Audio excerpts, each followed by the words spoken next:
রাগের জ্বালা মিটাবার জন্য চারটে গরম গরম কথা বললে অধিকার ফিরে আসবে না।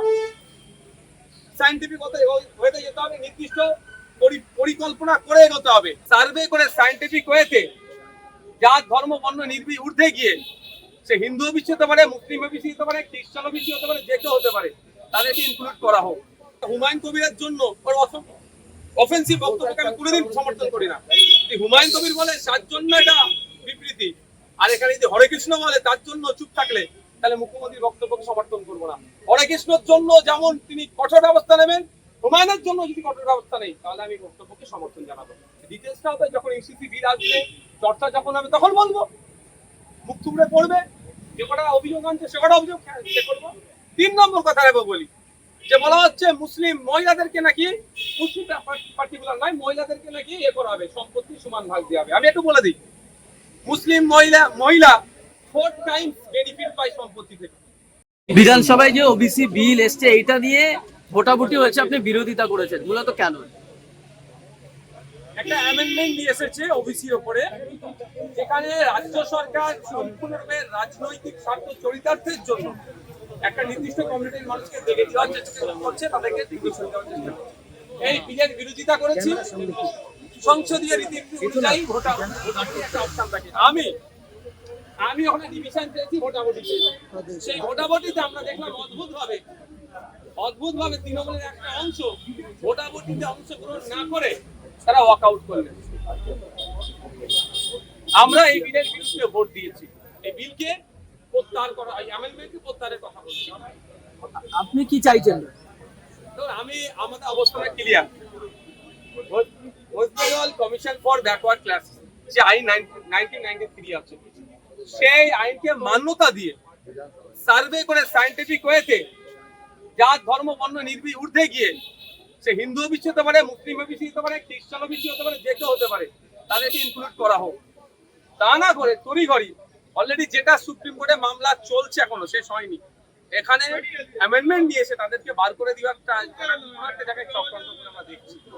শুধু তাই নয়, এখানে অ্যাডমিনিস্ট্রেটিভ পাওয়ারটাকে বেশি করে দেওয়া হচ্ছে।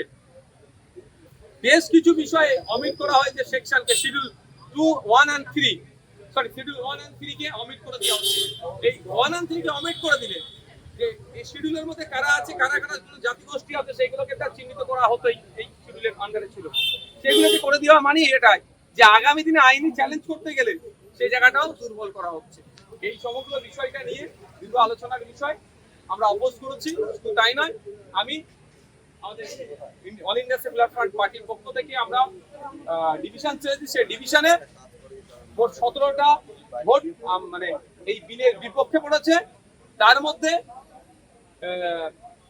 মমতাপন্থী যে তৃণমূল এখন আছে তাদের কিছু ভোট পড়েছে, আমার সাথে ভোট দিয়েছে।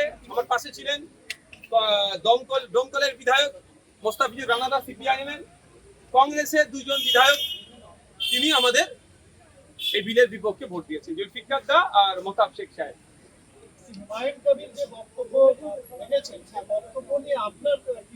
অনেক আগে আমি এই ধরনের বক্তব্যের বিরোধিতা করেছি। আমি কোনোদিন এই অফেন্সিভ বক্তব্য দিইনি, আর কোনো বক্তব্যকে আমি প্রমোট করিনি বা তাকে সমর্থন জানাইনি।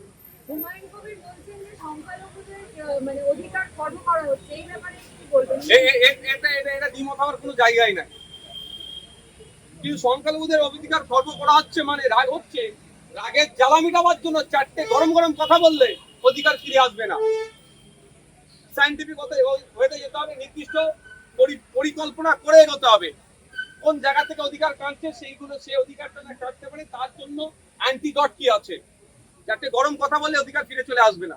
হুমায়ুন কবির বলছেন যে আমি মুসলমানদের সাথে নিয়ে রাস্তায় নেমে সেটা ভেঙে দেবো, এই শব্দটাকে, এই বাক্যটাকে আপনি কি সমর্থন করছেন? সমর্থন করতে পারি না। 1 নম্বর কথা। 2 নম্বর কথা, মুসলমানদের কেন ঢুকাচ্ছেন? ওনার দলটা কি শুধু মুসলমানদের জন্য তৈরি আছে?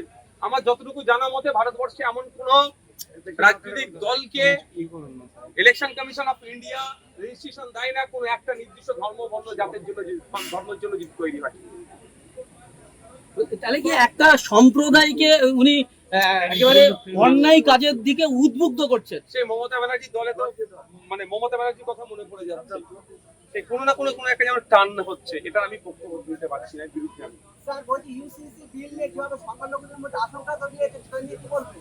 আজকে আলোচনা ছিল, আজকে ওনারা আলোচনা রাখেনি, পরবর্তীতে আলোচনা হবে। যখন আলোচনা হবে বিধানসভার মধ্যে আলোচনা করবো, আর পরবর্তীতে আপনাদেরকেও জানাবো। আপনারা নিশ্চিতভাবে আমরা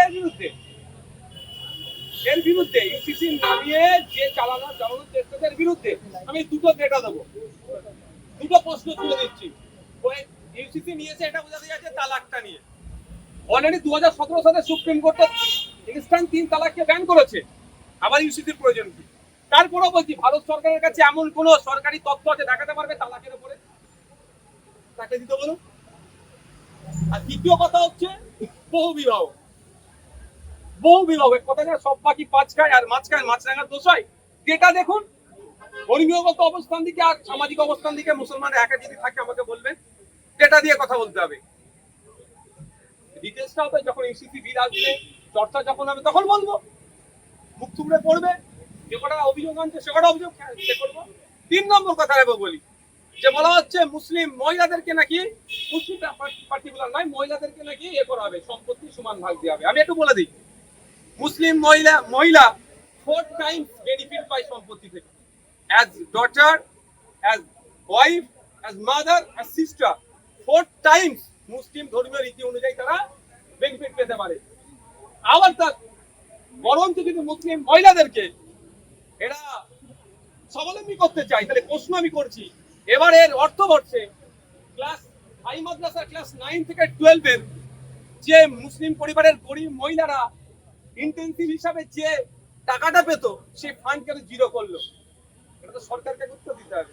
সুতরাং আলোচনা আছে, আলোচনা হাউসের মধ্যে হবে। যখন ভিড়টা আসবে আপনারা লাইভ দেখতে পাবেন, পরবর্তী প্রশ্ন থাকলে করবেন।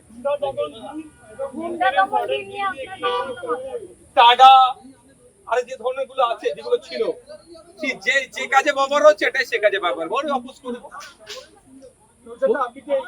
আপনি এই ওবিসিতে ভোট দিলেন? ওবিসি যে অ্যামেন্ডমেন্ট নিয়ে এসেছে, অ্যামেন্ডমেন্টের বিরুদ্ধে আমি ভোট দিচ্ছি। ডিভিশনটা আমারই চাওয়া।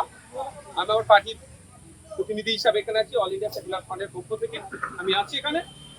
আমি চেয়েছি এর বিরুদ্ধে আমি ভোট দিচ্ছি। বলছি যে হুমায়ুন কবিরের বক্তব্যের উপর কয়েকজন সরকারের বিধায়ক তারা পর্যন্ত আজকে ওয়াকআউট করতে থাকবেন, আপনার সঙ্গে কথা বললেন, তাদের অবস্থা এটা তারা অবস্থান আপনারা তাদেরকে জানলে জিজ্ঞাসা করবেন। এটা তো ওয়াকআউট করেনি, তবে অনেকে অ্যাবসেন্ট ছিলেন, ভোট দান থেকে বিরতও ছিলেন। এটাও পাবলিক ডোমেইনে ডিসক্লোজ করা দরকার।